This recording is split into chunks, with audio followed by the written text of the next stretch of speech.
Good morning, welcome. Today's topic for the video session is forfeiture of shares covered in the subject of corporate accounting. So today we will understand about the meaning of forfeiture of shares and the complete journal entries for the concept. These are the topics which we will cover today. Meaning of forfeiture of shares, when and how the shares of a company can be forfeited, and we will also understand the entries for forfeiture of shares in the case when these shares were issued at par or the shares which were issued at premium and premium amount is received, and we will also understand the entries for the forfeiture of shares in the case when shares were issued at premium and premium amount is not received, and the last concept is for the shares which were issued at discount. So we will understand the entries in these four situations. So let's start understanding the meaning of forfeiture of shares. If any shareholder doesn't pay or fails to pay the amount due on allotment or on any call, then in this case directors of a company may cancel his shares. This is called forfeiture of shares. It means अगर कोई भी share holder company को share पर allotment and calls की payment करने में fail हो जाता है तो कंपनी के बोर्ड ऑफ डायरेक्टर्स के पास पूरा राइट होता है कि वो उस शेयर होल्डर के शेयर्स को कैंसिल कर सकते हैं, और इसी सिचुएशन को हम कहते हैं शेयर्स को फॉरफिट कर लेना, means forfeiture of shares.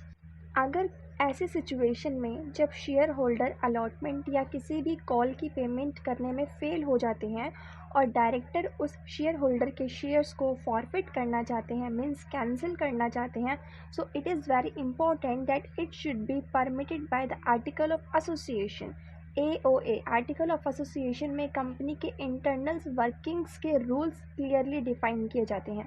So forfeiture of shares must be permitted by article of association of the company. Forfeiture of shares must be according to the rules mentioned in the article of association. If rules are not given in article of association, then company can follow the provisions of table A. So, अगर कंपनी के article of association में forfeiture of shares के rules define नहीं किए गए हैं, mention नहीं किए गए हैं, then in this case company table A के प्रोविजंस को फॉलो कर सकती है which are clearly given in the company act 2013. Before forfeiting the shares, a 14 days notice must be given to the shareholder for the payment of unpaid amount along with the interest. Forfeiture of share करने से पहले directors जिस share holder ने payment नहीं की है उसे 14 days का नोटिस देते हैं, एक अल्टीमेटम सेंड करते हैं कि उसने जो भी अमाउंट पे नहीं किया है उसे टाइम पर पे कर दे विद इंटरेस्ट, अदरवाइज शेयर्स को फॉरफिट मीन्स कैंसिल कर दिया जाएगा। After forfeiture the name of that share holder is removed from the register of members and the amount already paid on application or other is not returned. सो जब board of directors share holder के share को cancel कर देते हैं, forfeit कर देते हैं, then after this company के रजिस्टर ऑफ मेंबर में से उस शेयर होल्डर के नेम को रिमूव कर दिया जाता है एंड जो अमाउंट वो शेयर होल्डर ऑलरेडी पे कर चुका होता है, like for example application money, right, so ये अमाउंट शेयर होल्डर को रिटर्न नहीं किया जाता है, ये कंपनी के पास ही रहेगा। सो this is overall a brief and simple meaning for the forfeiture of shares. Now we will go ahead and understand the journal entries on forfeiture of shares. We will understand these journal entries in the various four parts which we had discussed, which we have seen in the slide of topic cover. So the first part here comes is journal entry for forfeiture of shares which were issued at par. Forfeiture of shares के journal entries के लिए हमारा जो first topic आता है, first part आता है, वो है उन शेयर्स का फॉरफिट करना जिन्हें हमने पार पर इशू किया था। मींस अगर कंपनी ने अपने शेयर को पार वैल्यू पर इशू किया है पब्लिक में, देन अगर कंपनी वही पार पर इशू किए गए शेयर्स का फॉरफिट कर लेती है तो हम जर्नल एंट्री कैसे पास करेंगे। देखिए, फॉरफीचर ऑफ शेयर्स करने पर कंपनी के जो शेयर्स होते हैं वो कैंसिल हो जाते हैं, मीन्स कंपनी की शेयर कैपिटल रिड्यूस हो जाएगी, राइट। शेयर कैपिटल जब इंक्रीज़ होती है तो हम उसे क्रेडिट कर देते हैं, but now in the case of forfeiture, जब कंपनी के शेयर्स कैंसिल किए जा रहे हैं, शेयर होल्डर्स से शेयर्स वापस लिए जा रहे हैं, then in that case company की शेयर कैपिटल रिड्यूस हो जाएगी। सो हम शेयर कैपिटल अकाउंट को डेबिट कर देंगे, और अमाउंट हमने यहाँ पर मेंशन करना है नंबर ऑफ शेयर्स जो कंपनी फॉरफिट कर रही है उन्हें मल्टीप्लाई करेंगे called up value per share. Called up value per share means कि कंपनी के एक शेयर की पार वैल्यू कितनी है, एंड उस पार वैल्यू ऑफ शेयर में से कंपनी ने कितना अमाउंट कॉल्ड अप किया है। फॉर एग्जाम्पल, अगर एक शेयर की वैल्यू 10 रुपी है बट कंपनी ने अगर सिर्फ 8 रुपी ही टिल नाउ कॉल्ड अप की है, then we will multiply the number of shares forfeited with the 8 rupee. Share capital account को डेबिट करने के बाद हम शेयर अलॉटमेंट अकाउंट को क्रेडिट करेंगे। अगर शेयर होल्डर ने अलॉटमेंट के मनी को पे नहीं किया है तो शेयर अलॉटमेंट अकाउंट क्रेडिट कर दिया जाएगा। सो अमाउंट यहाँ पर आएगा which is not received on allotment. But अगर हमें शेयर होल्डर से अलॉटमेंट का मनी रिसीव हो जाता है कंपनी को, तो हम यहाँ पे शेयर अलॉटमेंट अकाउंट को क्रेडिट नहीं करेंगे। नेक्स्ट है हमारा, हमने क्रेडिट करना है शेयर कॉल अकाउंट को। अगर कोई भी शेयर होल्डर कॉल मनी पे करने में फ़ेल हो जाता है तो हम शेयर कॉल अकाउंट को क्रेडिट कर देंगे।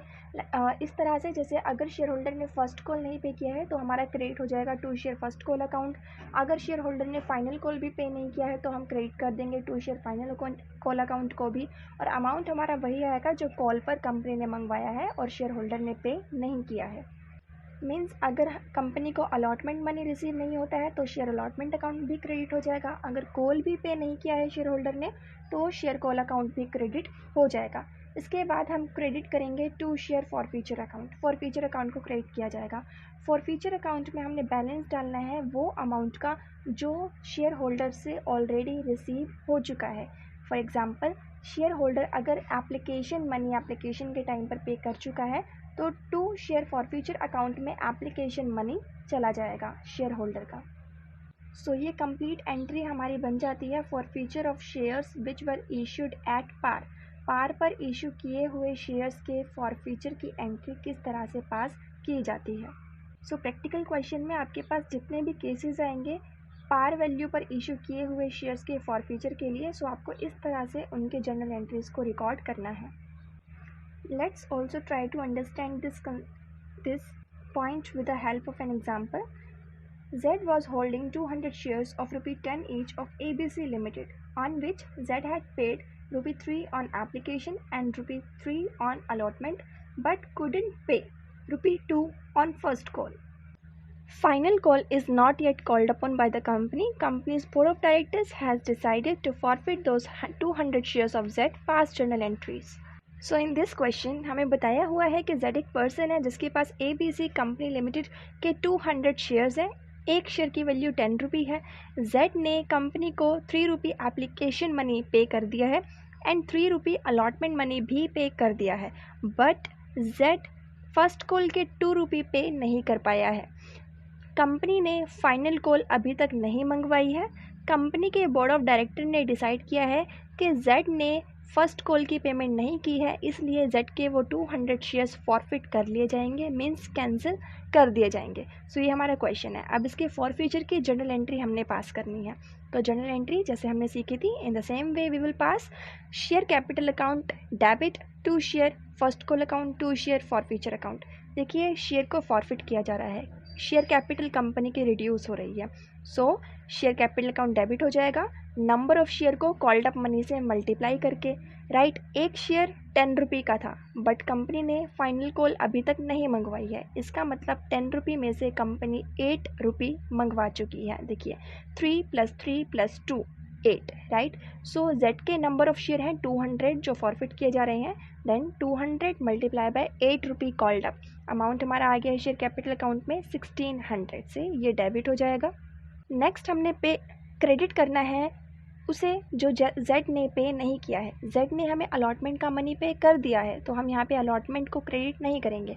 जेड ने फर्स्ट कॉल पे नहीं किया है तो हम क्रेडिट कर देंगे to share first call account. Z के पास नंबर ऑफ शेयर हैं 200, फर्स्ट कॉल की अमाउंट थी ₹2, सो 200 मल्टीप्लाई बाई 2, 400 हमारा शेयर फर्स्ट कॉल अकाउंट में क्रेडिट हो जाएगा। नेक्स्ट शेयर फॉरफीचर अकाउंट में हम वो बैलेंस डालेंगे जो हमें जेड से ऑलरेडी मिल चुका है। तो जेड से हमें 3 + 3 ₹6 मिल चुके हैं 200 शेयर्स पर, तो 2 शेयर फॉरफीचर अकाउंट में ₹1200 चला जाएगा। सो इस तरीके से ये हमारा फॉरफीचर ऑफ शेयर्स के journal entry we had passed here. So narrations में हम मेंशन कर सकते हैं forfeiture of 200 shares for non payment of first call of ₹2। Now we will understand the next entry for the forfeiture of shares for the shares which were issued at premium and premium amount is received. So हम journal entry अब पास करेंगे जब company के shares को premium पर issue किया गया था और शेयर होल्डर से हमें प्रीमियम का पूरा मनी रिसीव हो चुका था। इससे प्रीवियस एंट्री जो हमने अभी सीखी थी वो पार पर थी, जब कंपनी ने par value per share issue किया है। अब हमारा केस है कि कंपनी ने शेयर्स को प्रीमियम पर इशू किया था और प्रीमियम कंपनी को मिल भी गया है। So in this case the entry for the forfeiture of shares will be share capital account debit to share call account to share forfeiture account. अब हमने बैलेंस किस तरह से डालना है, देखिए अगर क्वेश्चन में कोई भी इन्फॉर्मेशन गिवन नहीं है कि प्रीमियम के अमाउंट को किस टाइम पर बुलवाया गया था, मंगवाया गया था शेयर होल्डर से, तो हम हमेशा यही अज्यूम करके चलेंगे कि प्रीमियम का अमाउंट अलॉटमेंट मनी के साथ मंगवाया गया था। ठीक है, so share capital account debit में हमने बैलेंस डालना है, नंबर ऑफ शेयर्स जो कंपनी फॉरफिट कर रही है उसे मल्टीप्लाई करेंगे called up value per share, right. Called up value per share में हम प्रीमियम के अमाउंट को इंक्लूड नहीं करेंगे। इट मीन्स कि अगर कंपनी के एक शेयर की फेस वैल्यू ₹10 है और कंपनी उस शेयर को ₹2 के प्रीमियम पर इशू कर रही है, मीन्स ₹12 हो गया है, ₹12, तो कॉल्ड अप वैल्यू पर अगर कंपनी कॉल्ड अप वैल्यू के अमाउंट में हम वो ₹2 का प्रीमियम इंक्लूड नहीं करेंगे, हम ₹10 ही कैलकुलेट करके चलेंगे। So this is excluding premium amount. To share call account, share call account हमारा क्रेडिट हो जाएगा, राइट। क्रेडिट हम करते हैं जो शेयर होल्डर से हमें नहीं मिला है। सो शेयर होल्डर अगर कॉल का मनी पे करने में फेल हो जाता है तो इसमें हमारा टू शेयर कॉल अकाउंट में फर्स्ट कॉल फाइनल कॉल उनका अमाउंट आ जाएगा, राइट। प्रीमियम क्योंकि ऑलरेडी रिसीव हो चुका है इसलिए हम ये अज्यूम करके चल सकते हैं कि अलॉटमेंट शेयर होल्डर पे कर चुका है हमें अलॉटमेंट का money. Now share forfeiture account हमारा क्रेडिट हो जाएगा विद द बैलेंस जो शेयर होल्डर से हमें ऑलरेडी रिसीव हो चुका है। Keep in mind share forfeiture account में हमेशा वही बैलेंस जाता है जो शेयर होल्डर से हमें रिसीव हो चुका है, और ये हमारा केस है कि जब शेयर को प्रीमियम पर इशू किया गया था और प्रीमियम अमाउंट भी रिसीव हो चुका है, तो इसलिए इस कंसेप्ट में हमारे शेयर कैपिटल अकाउंट के अमाउंट की कैलकुलेशन में भी प्रीमियम के अमाउंट को हम कंसीडर नहीं करते हैं, और शेयर फॉरफीचर अकाउंट में भी जो बैलेंस जाएगा उसमें भी हम प्रीमियम अमाउंट को कंसीडर नहीं करेंगे। शेयर फॉरफीचर अकाउंट हमारा क्रेडिट होगा उस अमाउंट से जो हमें ऑलरेडी रिसीव हो चुका है, बट एक्सक्लूडिंग प्रीमियम का अमाउंट हमने इसमें इंक्लूड नहीं करना है। Let's try to understand this journal entry with the help of an example in a way much more better. So here we have another example. Here is ABC Limited issued 200 shares of ₹10 each to Z at a premium of ₹2 per share, on which Z had paid ₹3 on application and ₹5 on allotment including premium, but couldn't pay ₹2 on first call and ₹2 on final call. Company's board of directors has decided to forfeit those 200 shares of Z. Past journal entries. इस question में हमें clearly बताया हुआ है कि ABC limited ने Z को 200 shares issue किए हैं। एक शेयर की फेस वैल्यू है ₹10 की, शेयर्स को प्रीमियम पर इशू किया गया है और प्रीमियम की वैल्यू है ₹2, तो टोटल अमाउंट हो जाता है हमारा ₹12, बट एक शेयर की पार वैल्यू फेस वैल्यू होती है ₹10। नाउ हमें बताया गया है कि Z ने कंपनी को एप्लीकेशन के ₹3 पे कर दिए हैं, अलॉटमेंट के ₹5 भी प्रीमियम के साथ पे कर दिए हैं। देखिए अलॉटमेंट में ₹5 है, तो इस ₹5 में क्योंकि ये इंक्लूडिंग प्रीमियम है, सो ₹2 हो गया है इसमें प्रीमियम का अमाउंट, और रिमेनिंग ₹3 हो जाता है अलॉटमेंट मनी। अब हमें आगे बताया हुआ है कि जेड ने application and allotment with premium तो पे कर दिया है, बट जेड ने फर्स्ट कॉल के 2 रुपये एंड फाइनल कॉल के 2 रुपये पे नहीं किए हैं। सो बोर्ड ऑफ डायरेक्टर्स जेड के ये 200 शेयर्स फॉरफिट करना चाहते हैं। सो हम जर्नल एंट्री पास करेंगे क्योंकि शेयर फॉरफिट हो रहे हैं, कंपनी की शेयर कैपिटल रिड्यूस हो रही है। सो शेयर कैपिटल अकाउंट हमारा डेबिट हो जाएगा। नंबर ऑफ शेयर्स जो फॉरफिट किए जा रहे हैं वो है हमारे पास 200, मल्टीप्लाई करेंगे called up amount but excluding premium. So called up है हमारा पूरा 10 रुपये बिकॉज कंपनी फाइनल कॉल तक मंगवा चुकी है। देखिए 3 प्लस अलॉटमेंट के 3 +2 on first call +2 on final call, total हो जाता है हमारा 10 रुपये।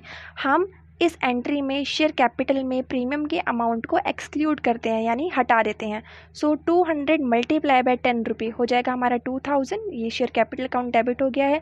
अब हम क्रेडिट करेंगे वो अमाउंट जो हमें शेयर होल्डर जेड से रिसीव नहीं हुआ है। सो उसने फर्स्ट कॉल नहीं दिया, then to share first call account 400, 200 उसके शेयर हैं, मल्टीप्लाई बाय 2 रुपये ऑन फर्स्ट कॉल, यह आ गया है 400। सेम हमारा फाइनल कॉल में भी चला जाएगा 400। अब टू शेयर फॉरफीचर अकाउंट में हम वो बैलेंस डालेंगे जो हमें शेयर होल्डर से रिसीव हो चुका है, बट कीप इन माइंड इस कंसेप्ट में प्रीमियम हम इंक्लूड नहीं करेंगे, प्रीमियम को एक्सक्लूड कर दिया जाएगा, हटा दिया जाएगा। सो फॉरफीचर अकाउंट में हमारा बैलेंस जाएगा 200 हमारे शेयर हैं, मल्टीप्लाई करेंगे एप्लीकेशन के 3 रुपये मिल चुके हैं और अलॉटमेंट के भी 3 रुपये मिल चुके हैं। 2 रुपये प्रीमियम के हम इसमें लेकर नहीं चलते हैं, राइट। तो टोटल हमें 6 रुपये मिल चुके हैं। सो 200 मल्टीप्लाई बाय 6 ये हो जाता है हमारा 1200। सो इस तरीके से हमारे इस कंसेप्ट की जर्नल एंट्री पास की जाती है। सो नरेशन हो जाएगी हमारी for future of 200 shares for non payment of first call of ₹2 and final call of ₹2। सो देखा, इस तरीके से ये हमारा कंसेप्ट था। जब कंपनी शेयर्स को प्रीमियम पर इशू करती है और प्रीमियम का अमाउंट शेयर होल्डर से मिल चुका होता है बट प्रीमियम के बाद का अमाउंट हमें रिसीव नहीं हुआ होता है, देन इन दिस केस हम इस तरह से फॉर फ्यूचर ऑफ शेयर की एंट्री पास कर सकते हैं very easily. Let's understand the next part of the concept, journal entry for forfeiture of shares which were issued at premium and premium amount is not received। अब हमारे पास concept है कि company ने अपने शेयर्स को प्रीमियम पर issue किया था एंड कंपनी को प्रीमियम का अमाउंट रिसीव नहीं हुआ है शेयर होल्डर से। सो इन दिस केस हम जर्नल एंट्री किस तरीके से पास करेंगे, let's to understand. First of all हम डेबिट करेंगे शेयर कैपिटल अकाउंट को। Share capital account debit, amount हमारा आएगा नंबर ऑफ शेयर्स जो कंपनी फॉरफिट कर रही है, मल्टीप्लाई करेंगे called up value per share से, बट इसमें हमने प्रीमियम का अमाउंट इंक्लूड नहीं करना है, प्रीमियम हटा देना है जैसे हमने लास्ट टाइम किया था। इसके बाद हम सिक्योरिटी प्रीमियम अकाउंट को भी डेबिट करेंगे बिकॉज हमें कंपनी को प्रीमियम अमाउंट रिसीव नहीं हुआ है। सो अब सिक्योरिटी प्रीमियम अकाउंट हम डेबिट कर देंगे। Amount of premium not received, premium का जो भी अमाउंट था उसे नंबर ऑफ शेयर्स जो फॉरफिट किए जा रहे हैं दोनों को मल्टीप्लाई करके हमारा अमाउंट आ जाएगा। सो यहाँ पर सेकंड हमारा पॉइंट हो जाएगा सिक्योरिटी प्रीमियम अकाउंट को डेबिट करने का। इसके बाद हम क्रेडिट करेंगे वो अमाउंट जो हमें शेयर होल्डर से रिसीव नहीं हुआ है, प्रीमियम हमें रिसीव नहीं हुआ है और हम ये अज्यूम करके चलते हैं मोस्टली कि प्रीमियम का अमाउंट हमारा अलॉटमेंट में ही कवर होता है अगर कोई इन्फॉर्मेशन क्वेश्चन में नहीं दी जाती है तो इसका मतलब हमें अलॉटमेंट मनी भी रिसीव नहीं हुआ है। सो हम क्रेडिट कर देंगे to share allotment account with the amount not received on allotment including premium. अब शेयर अलॉटमेंट अकाउंट हमारा क्रेडिट किया जाएगा प्रीमियम के अमाउंट के साथ। आगे हम शेयर कॉल अकाउंट को क्रेडिट करेंगे, राइट। अगर शेयर होल्डर ने कॉल भी नहीं दी है, कंपनी ने कॉल बुलवाई थी लेकिन शेयर होल्डर ने कॉल्स का अमाउंट भी पे नहीं किया है तो हम शेयर कॉल अकाउंट भी क्रेडिट कर देंगे कॉल के अमाउंट के साथ। इसके बाद हम शेयर फॉर फ्यूचर अकाउंट को क्रेडिट करेंगे और शेयर फॉर फ्यूचर अकाउंट में वही अमाउंट जाएगा जो हमें शेयर होल्डर से ऑलरेडी रिसीव हो चुका है। Keep in mind share for future account में हम प्रीमियम को काउंट नहीं करते हैं, प्रीमियम का अमाउंट हमारा अलॉटमेंट में इंक्लूड किया जाएगा, फॉर फ्यूचर के बैलेंस में इंक्लूड नहीं किया जाएगा बिकॉज फॉर फ्यूचर का बैलेंस एंड सिक्योरिटी प्रीमियम ये दोनों सेपरेट हैं, right. So share for future account में हम जब काउंट करते हैं जो अमाउंट हमें ऑलरेडी रिसीव हो चुका होता है उसकी कैलकुलेशन के लिए हम प्रीमियम को कंसीडर नहीं करते हैं। Let's to understand the journal entry for this part with the help of an another example. So here is The example we have ABC Limited issued 200 shares of rupee 10 each to Z at a premium of rupee 2 per share, on which Z had paid rupee 3 on application but couldn't pay allotment of rupee 5 including premium, rupee 2 on first call and rupee 2 on final call. So Z ने हमें allotment, first call and final call पे नहीं किया है, premium का amount allotment में include किया गया है. Companies board of director has decided to forfeit this 200 shares of Z pass journal entry. So इस सिचुएशन में जब कंपनी ने शेयर को प्रीमियम पर इशू किया है एंड कंपनी को प्रीमियम का अमाउंट शेयर होल्डर से रिसीव नहीं हुआ है, हम जर्नल एंट्री पास करेंगे, शेयर कैपिटल अकाउंट को डेबिट करेंगे. Right, share capital account debit होएगा with the number of share forfeited means 200 shares multiply by called up amount excluding premium. So premium को हटा देंगे और कॉल्ड अप अमाउंट कंपनी कितना call कर चुकी है, देखिए 3 एप्लीकेशन पे बुलवाया है प्लस 3 रुपये अलॉटमेंट में इंक्लूड है, प्रीमियम के 2 रुपये हटा देंगे तो 3 रुपये अलॉटमेंट का हो जाता है, 2 रुपये फर्स्ट कॉल के, 2 रुपये फाइनल कॉल के, तो टोटल हो जाता है 10. तो कंपनी ने 10 रुपये के फेस वैल्यू में से पूरा का पूरा 10 रुपये कॉल्ड अप कर दिया है. सो हम यहाँ पर 200 को 10 से मल्टीप्लाई करेंगे, 2000 रुपये शेयर कैपिटल अकाउंट में डेबिट हो जाएगा. नेक्स्ट सिक्योरिटी प्रीमियम अकाउंट को हम डेबिट करेंगे प्रीमियम के अमाउंट के साथ, 200 शेयर्स मल्टीप्लाई बाय 2 रुपये ऑफ प्रीमियम हो जाता है हमारे पास 400 रुपये. इसके बाद हम क्रेडिट कर देंगे वो अमाउंट जो हमें रिसीव नहीं हुआ है. हमें शेयर होल्डर से अलॉटमेंट मनी रिसीव नहीं हुआ है, सो टू शेयर अलॉटमेंट अकाउंट हमारा क्रेडिट हो जाएगा और शेयर अलॉटमेंट हमारा इंक्लूडिंग प्रीमियम आएगा, मीन्स प्रीमियम के साथ क्रेडिट किया जाएगा. सो नंबर ऑफ़ शेयर हैं 200 मल्टीप्लाई बाय 5 रुपये, हमारे पास बैलेंस आ जाता है 1000 रुपये. इसके बाद शेयर होल्डर ने फर्स्ट कॉल भी पे नहीं किया है तो to share first call account 200 multiply by 2 रुपये ऑफ फर्स्ट कॉल हो जाता है 400 रुपये. इसके बाद शेयर होल्डर ने हमें फाइनल कॉल भी पे नहीं किया है, देन 200 मल्टीप्लाई बाय 2 रुपये ऑफ फाइनल कॉल हो जाता है 400 रुपये. नेक्स्ट हम क्रेडिट करेंगे to share forfeiture account. Forfeiture account में हम वो बैलेंस डालेंगे जो हमें शेयर होल्डर से रिसीव हो चुका है बट प्रीमियम को हटा देंगे. सो कितना रिसीव हो चुका है, सिर्फ हमें जेड से 3 रुपये ऑन एप्लीकेशन ही मिल पाया है. सो 200 शेयर मल्टीप्लाई बाय 3 रुपये ऑफ एप्लीकेशन, बैलेंस हो जाता है 600. सो इस तरह से हमारा एंट्री कम्प्लीटली पास हो जाती है. राइट, जब कंपनी अपने शेयर को प्रीमियम पर इशू करती है और कंपनी को प्रीमियम का अमाउंट भी नहीं मिलता है. ठीक है, नरेशन हमारी हो जाएगी for future of 200 shares for non payment of allotment rupee 5 with premium, first call of rupee 2 and final call of rupee 2. सो इस तरह से आपके किसी भी प्रैक्टिकल क्वेश्चन में अगर ये कंसेप्ट आता है जब कंपनी अपने शेयर को प्रीमियम पर इशू करती है और कंपनी को प्रीमियम का अमाउंट रिसीव नहीं होता है शेयर होल्डर से, तो आप बिल्कुल इस तरह से जर्नल एंट्री को पास करेंगे. यहाँ पर हमने सेम कंसेप्ट का एक एग्जाम्पल और भी लिया है, हम इस एग्जाम्पल को भी समझ लेते हैं ताकि ये पार्ट हमें और अच्छे से क्लियर हो जाए. सो क्वेश्चन है हमारे पास, ABC लिमिटेड ने जेड को 200 शेयर इशू किए हैं, एक शेयर की वैल्यू है 10 रुपये, शेयर को 2 रुपये के प्रीमियम पर इशू किया गया है. जेड ने एप्लीकेशन का 3 रुपये की पेमेंट कंपनी को कर दी है बट जेड ने अलॉटमेंट के 5 रुपये पे नहीं किए हैं. 5 रुपये में प्रीमियम के 2 रुपये भी इंक्लूड है. सो अलॉटमेंट मनी हो जाता है 3 रुपये प्लस 2 रुपये हो जाता है प्रीमियम. सो अलॉटमेंट पर टोटल अमाउंट हो जाता है 5 रुपये. एंड जेड ने फर्स्ट कॉल भी पे नहीं की है, 2 रुपये की फर्स्ट कॉल और अलॉटमेंट ये दोनों अमाउंट जेड ने पे नहीं किया है, प्रीमियम भी पे नहीं किया है. Final call is not yet called up by the company. Company ने अभी तक फाइनल कॉल शेयर होल्डर से नहीं बुलवाई है. याद रखिएगा, कंपनी ने फाइनल कॉल नहीं बुलवाई है. कंपनी के बोर्ड ऑफ डायरेक्टर ने डिसाइड किया है कि जेड के शेयर्स को फॉरफिट कर लिया जाए. हम अब इसकी जर्नल एंट्री पास करेंगे. देखिए, शेयर कैपिटल अकाउंट डेबिट हो जाएगा. नंबर ऑफ़ शेयर जो फॉरफिट किए जा रहे हैं वो है 200. 200 को हमने मल्टीप्लाई करना है कॉल्ड अप अमाउंट से. कॉल्ड अप अमाउंट अब की बार कितना है, फेस वैल्यू है 10 रुपये. राइट, प्रीमियम को हम शेयर कैपिटल अकाउंट में इंक्लूड नहीं करेंगे. फेस वैल्यू है 10 रुपये. 10 रुपये में से कंपनी ने अभी तक 8 रुपये ही मंगवाए हैं. फाइनल कॉल कंपनी ने अभी तक नहीं बुलवाई है. सो 8 रुपये हमारा किस तरह से आया है, देखिए एप्लीकेशन पर 3 रुपये में प्लस कर दीजिए अलॉटमेंट के 3 रुपये, इसमें प्लस कर दीजिए फर्स्ट कॉल के 2 रुपये, टोटल हो जाता है 8 रुपये। सो 10 रुपये की फेस वैल्यू में से कंपनी ने अभी तक सिर्फ 8 रुपये ही बुलवाई हैं, तो शेयर कैपिटल अकाउंट हो जाएगा हमारा डेबिट 1600 से। सिक्योरिटी प्रीमियम में प्रीमियम का बैलेंस चला जाएगा, 200 शेयर्स हैं हमारे, 2 रुपये का प्रीमियम है, सो 400 रुपये balance share security premium account में आ गया है। अब शेयर होल्डर ने अलॉटमेंट मनी पे नहीं किया है, सो 2 शेयर अलॉटमेंट अकाउंट को हम क्रेडिट कर देंगे। बैलेंस आ जाएगा हमारे पास 200 शेयर्स मल्टीप्लाई बाय अलॉटमेंट का पूरा अमाउंट इंक्लूडिंग प्रीमियम के साथ हो जाएगा 1000 रुपये। इसके बाद जेड ने फर्स्ट कॉल भी पे नहीं किया है, सो 2 शेयर फर्स्ट कॉल अकाउंट भी हम रिकॉर्ड करेंगे और अमाउंट हमारा आ जाएगा 200 शेयर मल्टीप्लाई बाय 2 रुपये ऑन फर्स्ट कॉल। बैलेंस ये हमारा कैलकुलेशन हो जाएगा 400 का।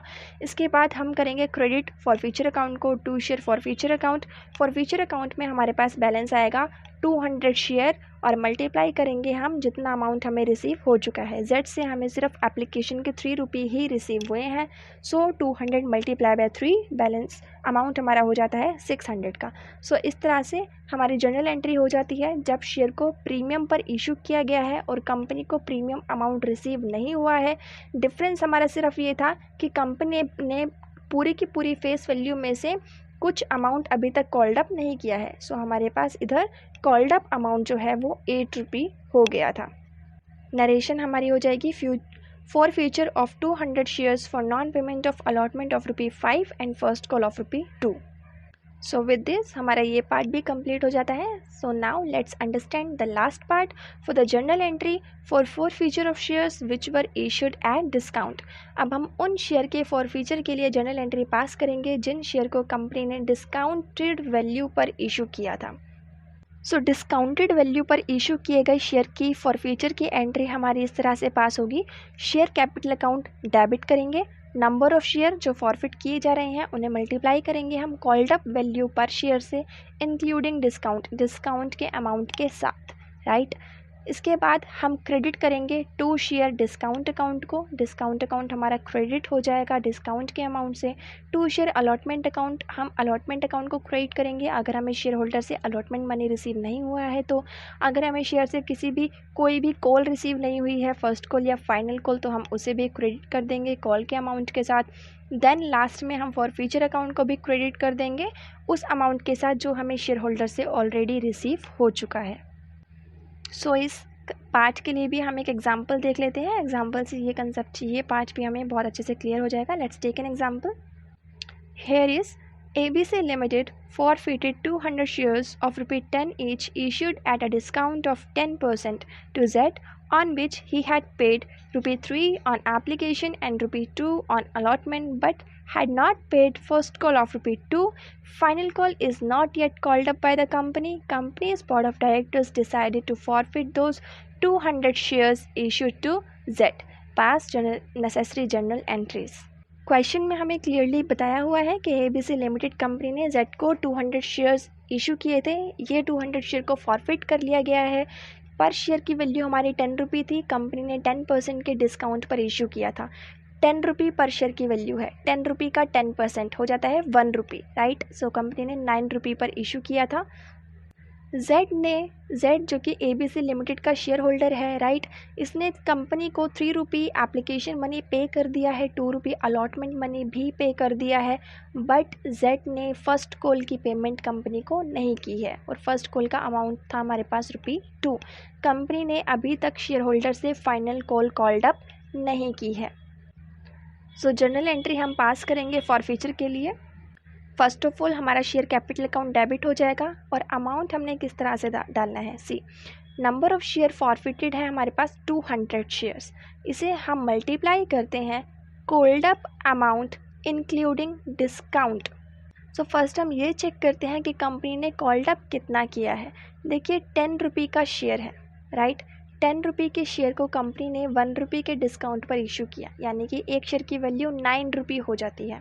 9 रुपये में से कंपनी ने कितना कॉल कर लिया है, 3 रुपये एप्लीकेशन प्लस 2 रुपये अलॉटमेंट प्लस 2 रुपये फर्स्ट कॉल, ये कंपनी ने कॉल्ड अप कर लिया है। तो 3 + 2 + 2 हमारे पास हो जाता है अमाउंट 7 रुपये का। सो 7 रुपये कंपनी कॉल्ड अप कर चुकी है, बट इस कंसेप्ट में हमारा शेयर कैपिटल अकाउंट डेबिट किया जाता है, नंबर ऑफ शेयर को हम मल्टीप्लाई करते हैं called up amount of share including discount. So 7 रुपये में डिस्काउंट भी अब अगर हम इंक्लूड करते हैं 1 रुपये का, सो अमाउंट हमारे पास हो जाता है 8 रुपये का। सो 200 multiply bye 8 is 1600। I hope आपको ये पॉइंट क्लियरली समझ में आ गया होगा। ध्यान से इसको प्लीज़ प्रैक्टिस करिएगा। इसके बाद हम क्रेडिट कर देंगे शेयर डिस्काउंट अकाउंट को, और शेयर डिस्काउंट अकाउंट में हमारा डिस्काउंट की वैल्यू आ जाएगी।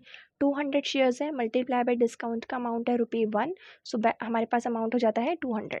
देन शेयर होल्डर से हमें फर्स्ट कॉल रिसीव नहीं हुआ है, अलॉटमेंट मिल चुका है बट फर्स्ट कॉल रिसीव नहीं हुआ है। फाइनल कॉल कंपनी ने अभी तक बुलवाई ही नहीं है। सो 2 शेयर फर्स्ट कॉल अकाउंट हो जाएगा हमारे पास 200 shares multiply by first call 2 रुपये की, मीन्स 400 अमाउंट। इसके बाद हम फॉर फ्यूचर अकाउंट को क्रिएट करेंगे, और फॉर फ्यूचर अकाउंट में बैलेंस हमारा जाएगा जो हमें शेयर होल्डर से रिसीव हो चुका है।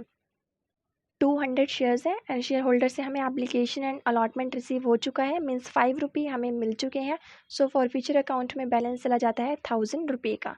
सो इस तरह से हमारी जर्नल एंट्री हो जाती है जब शेयर्स को फॉर फ्यूचर किया जाना हो और कंपनी ने अपने शेयर्स को डिस्काउंटेड वैल्यू पर इशू किया हो। सो इस तरह से आपकी बुक में जो भी क्वेश्चंस हैं इस कंसेप्ट से रिलेटेड, आप इस रूल को फॉलो करके उन क्वेश्चंस को सॉल्व कर सकते हैं। फॉर फ्यूचर ऑफ शेयर्स के कंसेप्ट से रिलेटेड जितने ज़्यादा प्रैक्टिकल क्वेश्चंस आप सॉल्व करने की कोशिश करेंगे, आपकी अंडरस्टैंडिंग उतनी ही ज़्यादा इसमें क्लियर होती जाएगी।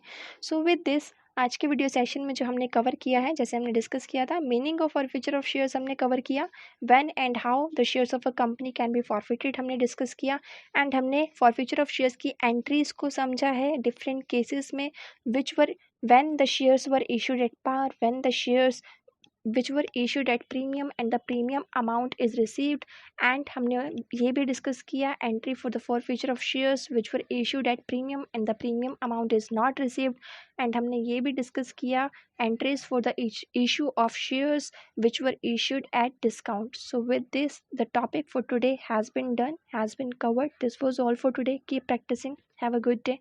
Thank you. Good morning. Welcome.